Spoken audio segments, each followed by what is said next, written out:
The Denver Broncos get even more evidence that we absolutely stole this year's NFL draft, and more evidence is coming in that George Paton is a tremendous evaluator of talent when it comes to drafting, which should have us all incredibly stoked when it comes to training camp in just a few weeks here.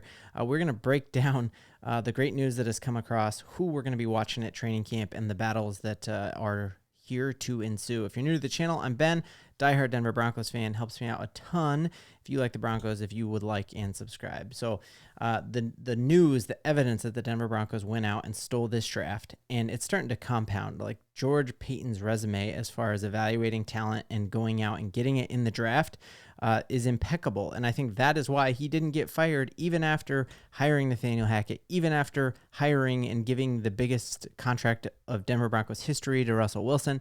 The reason he hasn't gotten fired is because this dude finds diamonds in the roughs in the draft, and we're seeing that again right here. So this is Warren Sharp Football Analysis, awesome little PDF here where he goes through and ranks who did the best in the NFL draft this year, with the Detroit Lions being the best. Now, the fact that we are top 10 on a list again is fantastic news, but it's even better because if you remove one pick from this, we would be equally tied with the Lions as his best overall drafter. And so we're going to look at that here in a second. But the good news is, like, you see, we've heard the word Detroit Lions, that team mentioned multiple times as like, could the Denver Broncos be this year's Detroit Lions? That they started 1-7 or something like that, battled almost back to 500, and then we're in the NFC Championship game. And that's really the mold and what we're hoping for. And the strong core that Detroit has been able to kind of build there is why they are a resurgent team. And so it is great news that for multiple drafts in a row, George Paton has gone out and gotten some dudes who I think we are going to hear about for a lot of years to come. So breaking down why the Broncos scored so high and what would have even bumped us higher, let's take a look at who he said were our biggest steals of the draft. Players that you got who should not have still been on the board, and players that they thought were a reach at. So looking here is what dropped us down the list is according to him, he thinks that Bo Nix was actually one of the biggest reaches in this whole draft, he was expected not until the last pick or the second to last pick in the first round. Of course, we went out and got him at the 12th overall pick in the draft. So if Bo Nix hits like we all think he's going to hit, and like he thinks he's going to hit, he was the first rookie to sign his quarterback deal. And then he went out and just bought a $4 million house in Castle Rock. Both of those are signs of like him having extreme confidence in himself and thinking like, hey, I'm going to be here for a while. That's why I bought this house. And we know Russell Wilson bought a house and had more bathrooms in his house than he had touchdowns thrown in his first year. I do not expect that this year with Bo Nix. And it's also, I think there's only 2.5 baths, so he'll at least hit that, right, for sure. So if Bo Nix were not a reach, or he ends up being the player we think he is, all of a sudden the Denver Broncos had the best 2024 draft of any single team. So that is the most underdrafted. Now here is where he is finding tremendous value for us. So right off the bat, the fact that we were able to get Troy Franklin at pick 102 when up until the last week of college football, Troy Franklin was supposed to be a first-round pick, and he was expected to go early in day 2. So the fact that we were able to get him, what is that? That's 60-some slots after he was supposed to. We got him 2 rounds after he was supposed to be drafted. And if you take a look at like what this dude is, like he is nasty, man. Like incredible speed and breakaway speed. He's never going to be that open in the NFL. But just seeing the chemistry he already has with Bo Nix is going to be awesome. Watch him put this CU corner on skates, and that hurts because I love the CU Buffaloes. But I mean, just his route running, his ability here to eat up the middle and then break away, his speed there, unreal. The fact that the Denver Broncos got him 60 picks after he was supposed to go, a freak athlete, and there were some questions about his work ethic and stuff like that, which is probably why he drafted. And we know George Paton and Sean Payton both asked Bo Nix about his work ethic, and he was like, no, dude, this guy works harder than anyone I know, and Bo Nix personally went out and vouched for him. And so I think this is really, skyrocketing his potential, and I'm very, very excited. And obviously, Sharp Football Analysis says that was a fantastic pick. The other one that we were able to get here we got multiple times on here where we're like overdrafting for talent. Right here, we were able to get Audric Estime 30 picks after he was supposed to go. We have broken down his film ad nauseum and know how high I am on him.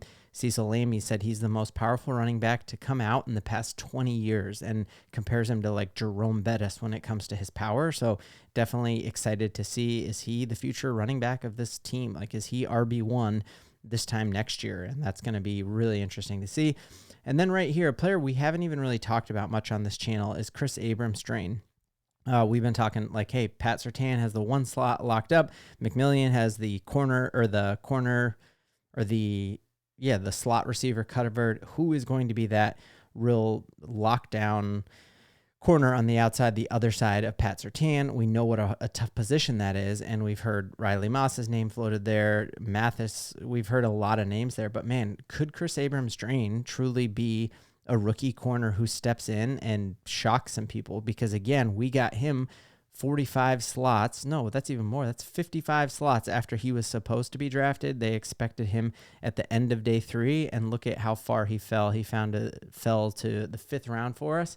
And watching his film, same thing with him, man. Like, dude is absolutely nasty. Watching his ability to like tackle in the open field right there against Florida, and just watching his ability as a cover corner, and you know, he's got some ball skills there and can make some picks. That he had 4 interceptions at Mizzou, multiple tackles for loss, and just looks like an absolute beast. So this is fantastic news. And you add this to the fact that here he is making a tackle of a running back from LSU in the open field, very, very high on that. But then looking here, it's one thing for Sharp Football Analysis just to analyze it based on where they were supposed to go. Let's look at George Paton's past couple drafts and what would happen. So this is a non-Broncos source right here, the 33rd team that has a couple former NFL GMs who write for it. So they do a redraft of where teams would go. And so where players would go, we're talking 3 years later. So Trevor Lawrence would still go number 1. Micah Parsons would go 2.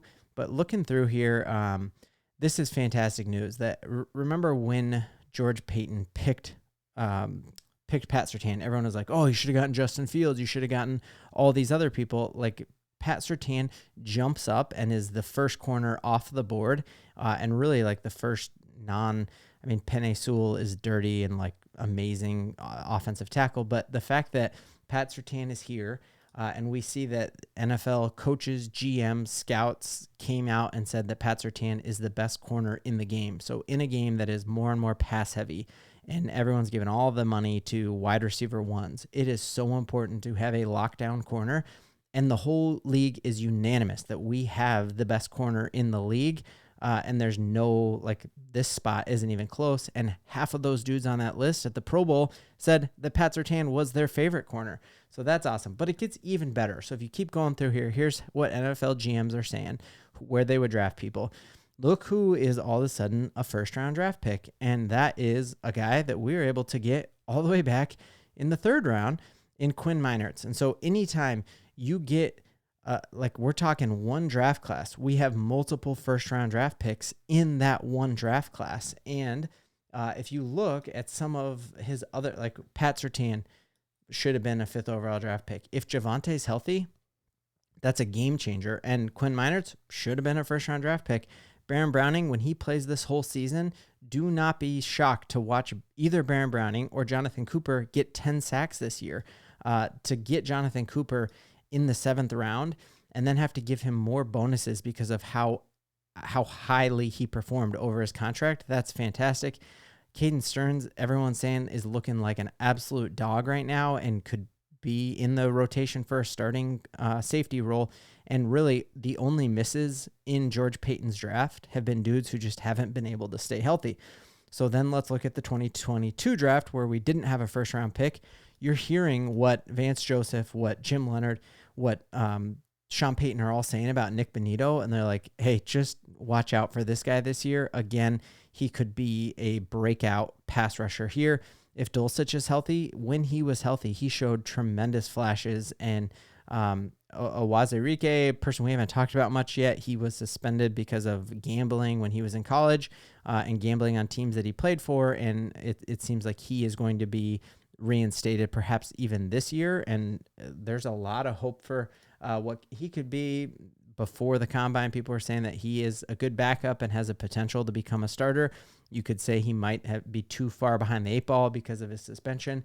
But the Denver Broncos making, and then even looking at last year without a first-round pick because of Russell Wilson, without a second-round pick because of the trade for Sean Payton himself, we're looking at Marvin Mims and his potential to be a number one leading yardage this year for this team. Sanders, when he comes back from injury, very high on him. JL Skinner is going to be in the mix for starting safety spot, and then even Forsythe is probably our starting center. And so the Denver Broncos getting out of this hole and getting back to the playoff hinges on great drafts, and we have a great evaluator of talent in George Paton that should have us all incredibly stoked for the preseason, for training camp, and all. We have a ton to believe in. Now, I'm 3 days in a row making this. Watch this. Number 4.